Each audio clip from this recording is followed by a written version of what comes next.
coba untuk engage dengan teman-teman dari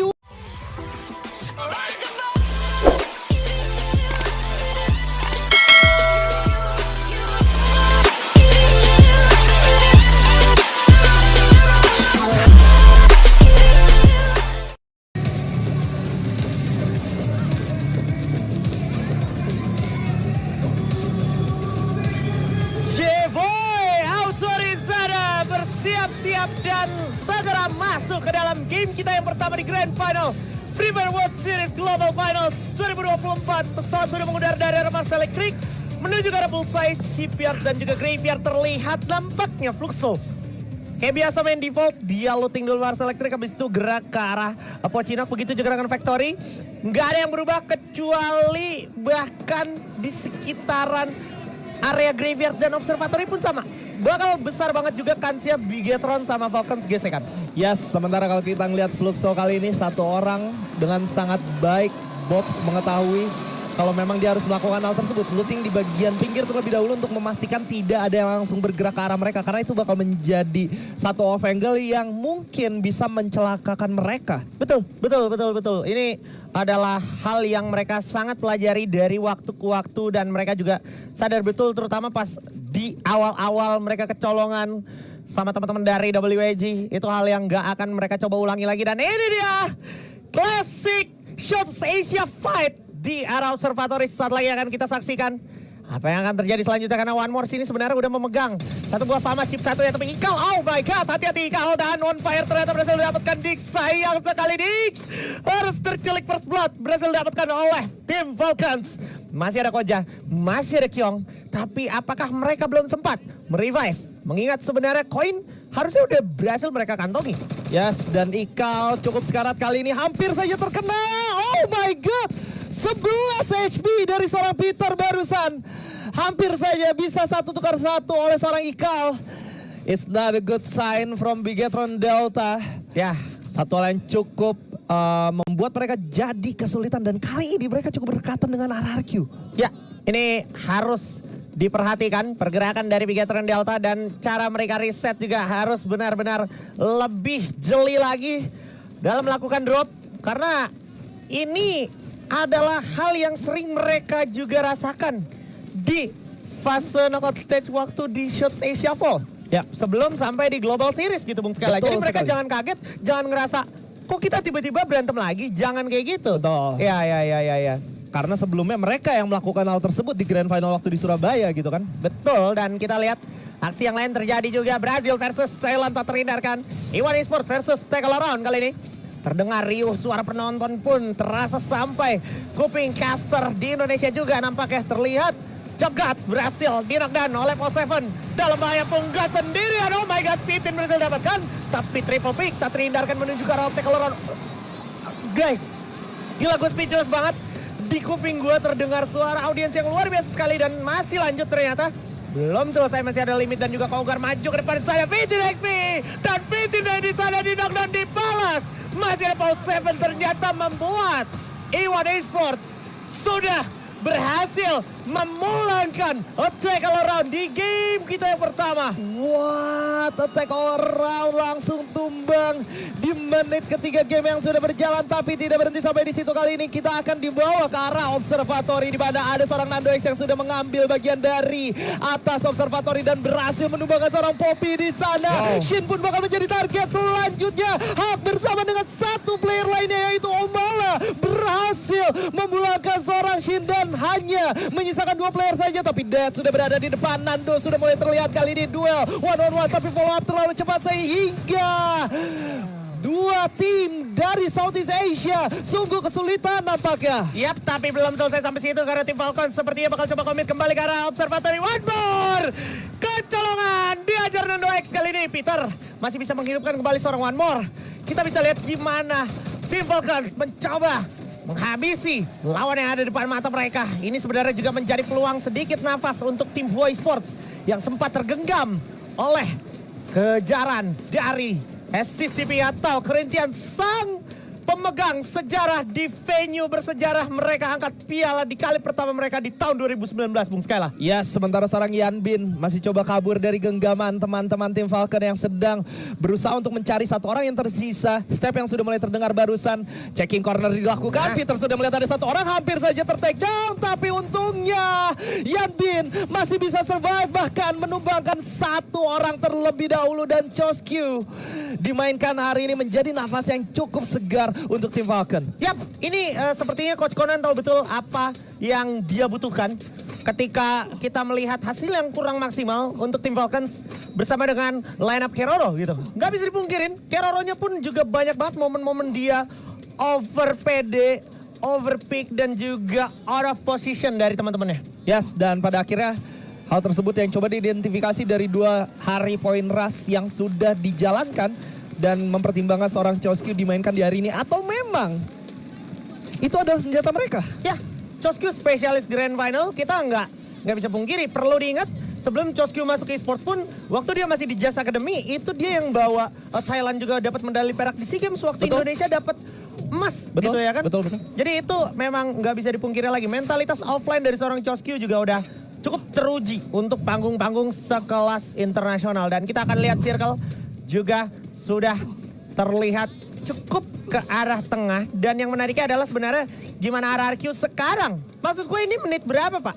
RRQ udah nyampe situ baru menit segini, yang kita tahu biasanya RRQ lumayan clueless, lumayan mau coba cek Mars Electric dulu atau Factory, tapi kali ini dia udah cukup oportunis. Dia masuk tengah zona karena dia tahu ini final pasti bakal Brazil yang punya tempo. Pasif banget. Iya, bakal dibawa pasif dan mereka juga coba untuk tetap sadar dengan apa yang akan terjadi dengan mereka kalau mereka bermain di pinggiran. Iya. As you guys can see, lo bisa lihat 7 menit game berjalan, masih ada 11 tim dan 44 orang yang hidup. Artinya hanya 1 tim saja yang tereliminasi dan 4 orang saja yang pulang ke arah lobby.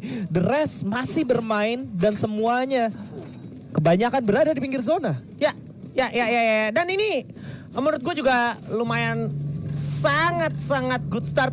Terutama untuk siapa? Untuk Corinthians. Karena kita harus ingat gimana Corinthians dari kemarin poin rush dari pertama hari kedua mereka selalu dihantui oleh tim Falcons. Ya. Entah itu tim Falcons ataupun Bigetron. Ketika mereka turun di arah shipyard atau bahkan graveyard disamperin. Lari ke Katul disamperin juga. Tapi Hua kali ini yang bakal coba masih membayang-bayangi menghantui dari teman-teman dari tim Oh my God. Gimana ini Bung Skyla? Ini bakal menjadi satu peperangan yang tidak diinginkan oleh tim Indonesia, di mana Bigetron Delta harus bertemu dengan tim RRQ yang di mana Bigetron Delta harus segera mundur atau ini bakal menjadi end untuk mereka karena mereka diapit oleh 2 tim sekaligus saja, Sven. Ya, untungnya Bigetron masih dapat kesempatan walaupun Nikal adalah bayarannya. Nggak proper banget Bigetron untuk gerak ke sana. Lu bisa lihat tadi lootingannya nggak banget. Mereka baru pada revive, baru pada balik lagi, baru pada regroup lagi. Dan RRQ at this point, gue rasa mereka harus lebih bijak dengan resources-nya. Karena ini cenderung mereka udah gak bakal gerak kemana-mana lagi sampai late game, Pak. Ya betul, mereka bakal stay di sana dan kompon yang mereka tempati sebenarnya bukan kompon yang baik untuk di defense. Ya. Jadi mereka harus berpikir keras bagaimana caranya mereka keluar dari situasi seperti ini yang tidak menguntungkan untuk mereka. Karena harusnya memang mereka berada di tengah dari zona selanjutnya. Wow. Tapi semua mata akan tertuju pada mereka khususnya ketika nanti zona keempat sudah mulai bergerak. Dan kali ini Twisted Mind akan berhadapan dengan Pain Gaming, Ajisman. Yap. Kita bisa lihat gimana lambatnya tempo permainan benar-benar menjadi buff tersendiri untuk tim tuan rumah yaitu Brazil. Ketika mereka bisa mengendalikan emosi mereka, permainan akan coba diulur selambat-lambatnya. Di mana Brazil adalah negara yang bisa gue katakan terbiasa dengan permainan dengan tempo yang lambat. Yes, sementara itu Twisted Mind masih cukup nyaman kali ini. Dengan tempat yang sudah mereka miliki harusnya tidak menjadi masalah yang cukup besar untuk mereka. Dan ada satu mini launchpad yang sudah dipegang juga barusan. Mereka memiliki banyak opsi, mereka juga memiliki banyak resource yang bisa mereka manfaatkan. Tidak ada alasan untuk mereka melakukan rushing ke arah teman-teman dari Pain barusan. Ya, betul sekali. Dan oh wow, kita bisa lihat sudah nampak UAV akan nge-scan ke area Bima Sakti. Membuat Hua Esports harusnya di sini juga ke-scan. Begitu juga dengan Iwan Esports. Tapi satu player terakhir dari Corinthians di sini, SCCP. Apakah masih mungkin untuk bisa menyelamatkan diri? Karena sebenarnya kalau dia narik ke belakang, ke arah CPR sekalipun masih oke banget sebenarnya. Ya masih bisa banget sebenarnya. Dan dia coba untuk bergerak mundur ke arah plantation dan sekitarnya. Kita akan menyaksikan apa yang coba dia lakukan. Apakah dia bakal coba untuk nge-revive temannya atau melakukan looting dari sisa-sisa mayat yang ada terlebih dahulu. Karena memang fight mereka dengan Hua ternyata tidak berujung cukup manis barusan. Padahal di open dengan cukup mulus oleh SCCP. Ya, tapi sesaat lagi Twisted Mind lagi-lagi melakukan upaya pendekatan menuju ke arah Pain Gaming. Udah menotis hal tersebut membuat Pain Gaming lebih aware.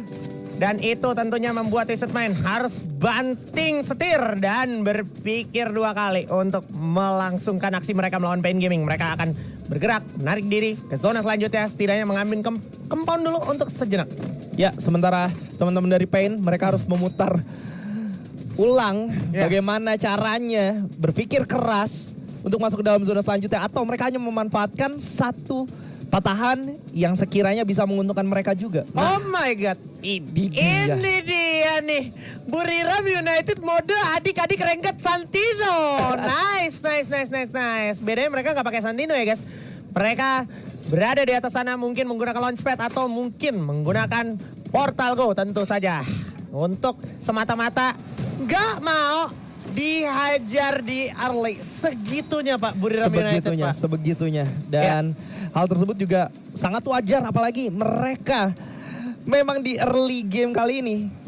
Khususnya di game pertama tidak boleh melakukan banyak kesalahan. Apalagi setelah mereka mengetahui hasil mereka kemarin sebenarnya tidak perfect banget. Betul, sepakat banget. Ini juga pastinya cukup berpengaruh untuk mentalitas sekelas Mosi dan Wasana sekalipun ya Bung Skyla ya. Dan SCCP ini nampaknya dari tadi tetap kepegang, tetap ke-track sama Hua Esports Pak. Betul. Wow. Ini nggak bagus sih untuk SCCP. Walaupun SCCP juga sempat memberikan pembalasan di arah observatory tadi ya. Yes, dan kalau kita lihat ternyata Bigetron masih belum berhasil untuk menghidupkan satu temannya yang berhasil dipulangkan terlebih dahulu. Ini artinya bukan kabar baik untuk mereka. Penumpukan terjadi di bagian dari Bima Sakti.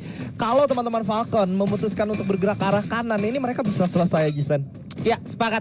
Kalah jumlah tentunya menjadi faktor di mana Bigetron Delta udah pasti kalah. Ditambah di kanan ada Fluxo. Tapi zona bergerak ke arah RRQ. Apakah kali ini bisa menjadi pembuka round yang membanggakan untuk Indonesia dan membangkitkan mentalitas player-player dari Indonesia karena harusnya secara momentum saat lagi bakal ada perang di bibir-bibir pinggir zona dan ini harusnya lumayan nguntungin untuk RRQ selama Iwan Esports nggak ikut campur ke RRQ. Betul, dan RRQ sebenarnya hanya cenderung menunggu aja siapapun yang datang, tapi mereka nggak punya kompon yang bagus. Ini yang menjadi concern gue, kalau mereka di spam pakai flash freeze, pakai beberapa ledakan itu bakal menyulitkan mereka, tapi sebentar lagi kita bakal mendapatkan jawabannya. Sementara Nando harus tumbang di posisi ke-11. Yes, itu dia Corinthians. Tim tuan rumah Brazil harus kandas begitu saja setelah tadi tackle lawan kandas. Mereka juga harus kandas dan ini dia perang break tak terhindarkan. Buriram United versus Pain Gaming kali ini. Apakah mungkin Buriram United dibantai? Tapi kita bisa lihat gimana Juna udah siap dengan lontarnya. Awas, ada satu player yang udah ke spot sama Juna. Udah sekarat, Mutafia kandas. Good juga kalau kita perhatikan udah sekarat di sana. Nah, Juna meledakkan dirinya sendiri. Buff mentalitas dari audiens Brazil. Pain Gaming, kapan lagi lihat Buriram diobok-obok sama tuan rumah dan membuat Juna harus merasakan damage pelontarnya sendiri. Gak pernah gue lihat sebelumnya Buriram diobok-obok kayak gini di early. Fokus mereka awal-awalan tapi Wasana pun gak bisa luput dari tembakan lawannya tersebut. Walaupun pada akhirnya tadi Pain Gaming juga kandas. Tapi kita lihat juga perang selanjutnya yang seperti mention Bung Skyla. Tim Falcons datang menuju Bigetron pun kandas di tangan tim Falcons. Dan ini menjadi peluang untuk RRQ Bung Skyla. Yes, RRQ tidak akan berhenti sampai di sana. RRQ sudah berhasil mendapatkan 4 poin eliminasi. Nice try untuk Bigetron Delta, tapi RRQ harus berpikir dengan cepat karena mereka cukup berdekatan dengan beberapa tim sekaligus. Ada seorang dudes yang sudah melihat ada 4 orang di depan. Kali ini RRQ coba untuk engage dengan teman-teman dari Hua yang sudah siap dari bagian belakang. Coba tarik mundur sejenak, beberapa frag dilemparkan. Trogon Launcher juga tidak terhindarkan sampai pada akhirnya RRQ memutuskan bahwa kondisi tersebut bukanlah kondisi ideal untuk mereka melakukan fight dengan tim Hua kali ini. Mantep. Ini kedewasaan yang luar biasa sekali dari RRQ membuat mereka bisa menahan dulu temponya dan membiarkan perang terjadi di tempat yang lain. Kita bisa lihat gimana Diamond berhasil dapetin Shin dan juga Poppy bersama dengan Kosju kali ini. Dead berhasil dapetin Kosju, tak bisa terhindarkan lagi dan A1. Apakah mungkin A1 masih bisa selamat melawan WAG? Sedikit lagi sisa Krillin aja. Oh my god, Falcon kandas dan WAG masih ada Krillin sebenarnya. Gak notice. Wah, juga kandas. Fluxor juga kandas. RRQ masih ada, tapi RRQ kali ini merasakan hujan peluru dari anak-anak Iwan Esports, tim tuan rumah tentunya Diamond juga udah terspot. Abai berhasil dapetin Nameless di sana. Kita bisa lihat langsung dikonfirm begitu saja. 13 poin eliminasi, bukanlah angka yang sedikit untuk A1 yang gak bagus di poin rasa pertama dan kedua. Tapi kita lihat tuh, dapat di 1-2 berhasil didapatkan. Tersisa 3 aja dari teman-teman A1 dan ini bakal jadi momen pembuka round pertama untuk Indonesia. Sedikit lagi, cuman perlu sabar. Ini 4 lawan 3, ini 4 lawan 3 guys. Udah tinggal bagi 2 posisi aja. Jangan sampai kecolongan. Dar. Abai, siap, maju. Itu adalah gol terakhir, Abai. Ingat teman di belakang. Bakal coba balik lagi. Casey udah aktif. Loncat cari di mana sisanya yang ada. Itu dia di ABC 1, 2, 3. 1, 2, 3. 1, 2, 3. Hasta la vista. Indonesia berhasil membuka round pertama kita dengan Boya.